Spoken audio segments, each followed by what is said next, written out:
অস্ত্র উদ্ধার না হওয়ার কারণে একটু আমি আতঙ্কিত আছি। না এখন আসলে কি বিজয় হওয়ার আগে থেকে আমি কেমনে বলবো, হ্যাঁ আমি আগে যেই কাজগুলো করেছি সেই ভিত্তিতে আমি আমাদের দেশের নিরন্ন মানুষ, অসহায় মানুষ, নির্যাতিত মানুষ, তাদের সবাইকে একটি নিরাপত্তার নির্বাচনী এলাকা হিসেবে গড়ে তোলার জন্য আমি চেষ্টা করি। আমি আমাদের সাতকানিয়া লোহাগাড়ার ব্যাপারে আমি আশা করি আমি এই পর্যন্ত শুধু অস্ত্র উদ্ধারটা যদি হয়ে যায় তাহলে 100%, অস্ত্র উদ্ধার না হওয়ার কারণে একটু আমি আতঙ্কিত আছি।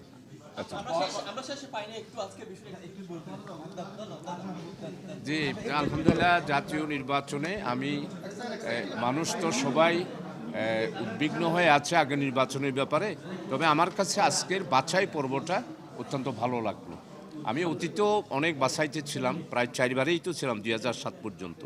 তো এবার কোনো চ্যালেঞ্জ দেখছেন কিনা, যদিও আপনার জন্য সহজ, আপনার চেনা পরিচিত মাঠ এটা, তারপরে কোনো চ্যালেঞ্জ দেখছেন কিনা? না, নির্বাচন তো একটা পরীক্ষার ক্ষেত্র।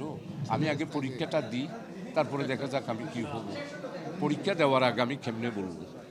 তবে আশা করি তারা এবারে বিচার বিশ্লেষণ করে তরুণ ভোটারেরা, মুরব্বী ভোটারেরা, আমাদের দেশের নাগরিকরা আগের চেয়ে অনেক সচেতন। তো নতুন এবং ফিরে আসা গ্রাহকদের জন্য নগদে চলছে ক্যাশব্যাক সহ প্রতিদিন হাজারো উপহার জেতার সুযোগ। হবে আশা আর ফেরা, সারপ্রাইজ সেরা। হ্যাঁ, আসলে এই বিষয়টা অত্যন্ত অনাকাঙ্ক্ষিত। এই যে প্রার্থীদের কাছে চাঁদা চাওয়া, যেমন গতকালকে রাত্রেও আমার কাছে একটা রিপোর্ট আছে। আমি আমার একটা প্রকাশনায় প্রেস ক্লাবে একটা প্রোগ্রাম করেছি, আপনাদের সবাইকে দাওয়াত দিয়েছি, কিন্তু এটার সাথে কন্ট্রাডিক্ট হওয়ার কারণে ওইটাতে উপস্থিতিটা হয়তো আপনারা হতে পারেন নাই।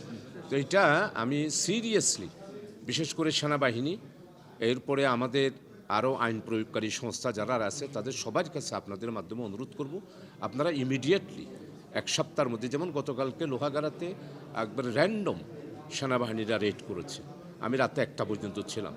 তো প্রায় 60টা বালুর ট্রাক এবং মাটির ট্রাক তারা সব অ্যারেস্ট করেছে এবং সবগুলো আমাদের উপজেলার মাঠে নিয়ে আসছে, 60টা গাড়ি। তাতে আমি দেখতে পাচ্ছি যে কাজকর্ম শুরু হয়েছে।